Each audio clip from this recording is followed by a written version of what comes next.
The Lord does nothing without revealing his plan to his servants, the prophets. And the Bible says in Jeremiah 29 verse 11, yes, that the plan of God is not to kill you, it's not to destroy you, it's not to harm you. Are you hearing me? But the plan of God about your life is to do what? Is to prosper you. But prosperity comes from the tongue or the mouth of the prophet. Prosperity comes from the voice of the prophet. Prosperity, deliverance, and healing and breakthrough, they come from the war trumpet, the sound of the war trumpet. Amen. Hallelujah. Amen. Of which today I'm willing to blow it your direction in the mighty name of Jesus. Anything that is not of God must begin to shake right now. It must leave your life in Jesus' name. Let there be separation in your life in the mighty name of Jesus. Somebody's asking me here, he's saying, but there are stubborn situations. Somebody's saying that there is a witchcraft spirit. Somebody's saying that, prophet, you don't know how long I've suffered. Somebody's saying to me that I'm not educated. How will I achieve that? Somebody's saying that I've got doctor's report in my hand. They said I'm dying of cancer, HIV, whatever disease. But the Bible says, when the trumpet is blown, the lion begins to roar. And when the lion roars, who can avoid being afraid? I think I'm alone. Yeah, nobody's hearing. Are you hearing what I'm saying? Unless if that, listen, the Bible says that the devil, he was roaming around like a roaring lion, because he was not sent by God.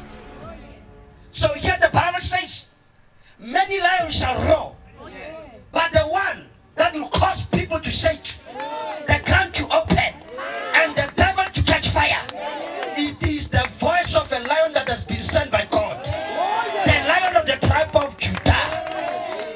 Hallelujah. So the very same voice, trumpet, today, I'm going to speak, and something will happen. I'm going to speak a word upon your life. There's no matter what kind of a word. Some things you know them, some things you don't know them. But listen, the knowledge will never set you free. Am I talking to people here? Knowledge will never set you free. The knowledge will cause you not to die, but you can suffer whilst you've got wisdom. You can struggle in your knowledge, but if that knowledge is connected to the prophetic voice, come on, if it's connected to the prophetic voice, and the knowledge comes from above, it does not come from your books, does not come from your education, but it comes from above. I'm telling you today, child of God, something will happen. I said the Lord will set you free in the name of Jesus. As the lion will begin to roar, I prophesy something will happen. The Bible says when the sovereign Lord speaks, who can avoid proclaiming his message?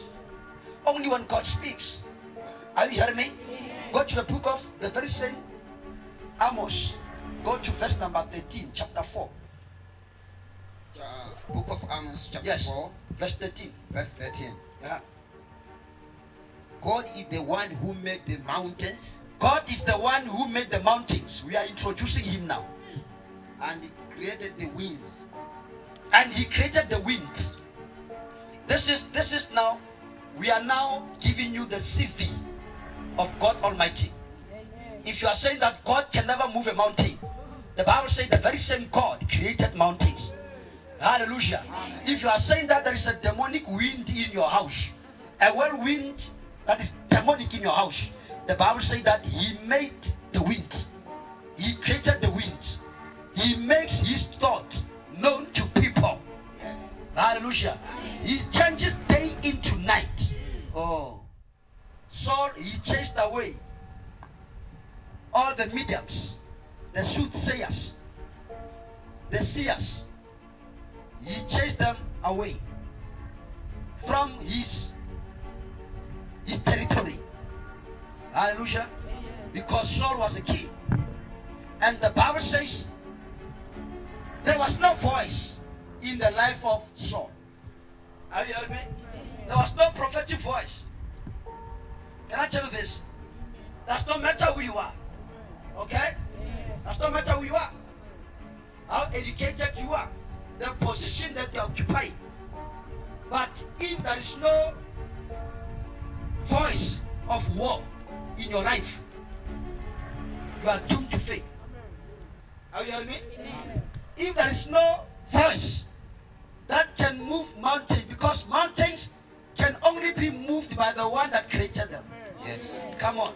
Yes, Papa. The wind can be stopped and blocked by only the one that has created the wind. That thing you are praying for, there is a God in heaven. The Bible says that his name is Almighty God, the sovereign God. The very same God is the one that created that thing that's giving you a problem. What is giving you a problem? Is it Satan? He was created by God. Are you hearing me? Is it money? It was created by God. What is it that giving you problem? You've got problems in the family. It is God who created family. You've got a problem at your workplace. It is God that created the very same job. So only God can be able to come through for you. Hallelujah. So there was Samuel, who was a prophet in the life of a king. Samuel is the one that also anointed Saul to become a king. Are you hearing me? He also anointed David to become a king. Hallelujah. So the Bible says that Samuel died. Hello? Samuel died. Did you hear that? Now there was no longer prophet in the life of Saul. But Saul had problems in his life. There was a situation when now he wanted to encounter with the voice of a prophet, the voice of God. The Bible says, like some of you here, when you encounter problems, Saul began to pray. He prayed. He prayed. He sacrificed. He went into fasting. But heaven was locked. God did not respond. And the Lord said, your message, I've given it to Samuel. And Saul was saying, but Samuel is not here. Samuel is dead. God said that heaven and earth shall pass away, but my voice of the prophet, it will never die.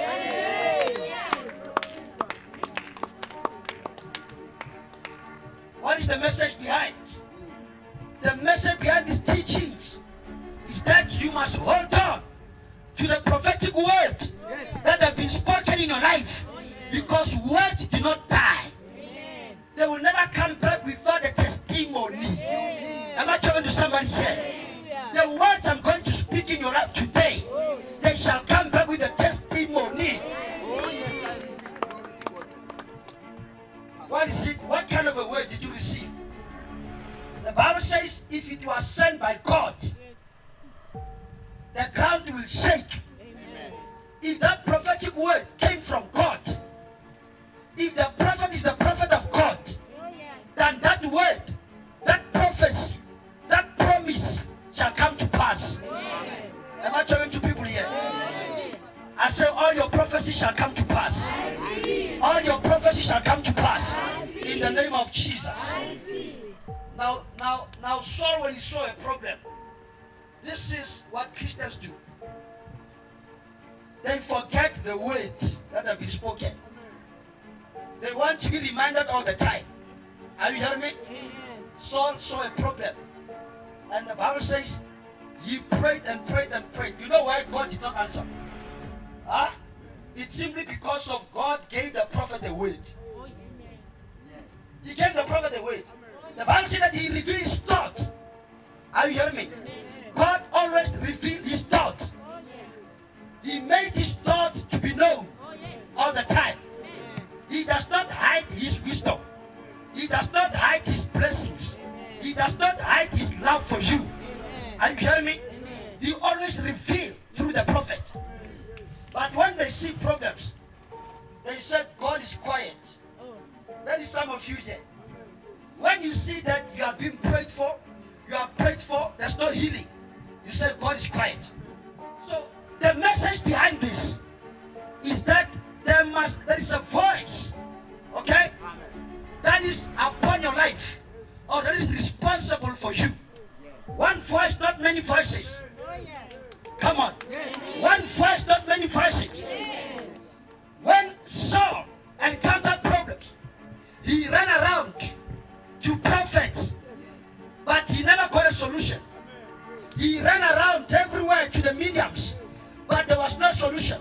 So the message of Saul, it was in the grave of Samuel. Come on. The message of Saul, oh my God, the message of Saul was in the grave of Samuel. Today, I carry your message. Your message is in the belly of my stomach. Are you hearing somebody? It is in the grave of the belly of my stomach. So today I'm going to vomit it out. Yes, so now this man did not understand that not everybody is carrying your testimony. Not everybody is carrying your solution. Not everybody is carrying your healing and deliverance. Not everybody is your prophet. Now the very same Saul, his problem, he thought that when a prophet dies, or when the prophet is not around, then it means that there is no word. Are you hearing me? And the very same word you received must be the one that you hold on to. What kind of a word did you receive? What kind of a prophet did you receive? You hold on to it. You run with it. Hallelujah. It is the very same word that will bring solution in your life. Am I talking to people here? I said from today, let me prophesy a little bit. Let all your prophecies come to pass in Jesus. Hallelujah. Now Saul has given up. He's looking around. Where's a prophet? Where's a prophet? Where's a prophet? Oh, Philistines are coming. I'm about to die. Are you hearing me, somebody? Listen, the word of God shall remain. I say your prophet shall remain. Your prophecy will never die. The prophet will never die with your prophecy. The prophet will never run away with the prophecy. Your prophet shall come to pass. Now Saul, he was walking around with a curse. Yes. Because of his situation, the Bible says he went to consult Abijah. How many of us, when we see problems in our lives, we get frustrated? When we see problem, we run around, we ask for help from witches and wizards. We ask for help from our enemies. Hallelujah. Amen. Listen to me. If you know there is God in your life, I'm telling you, you must just persevere. Are you hearing me? Amen. Just all that you need is the word. Yes. Just tell your neighbor you need the word.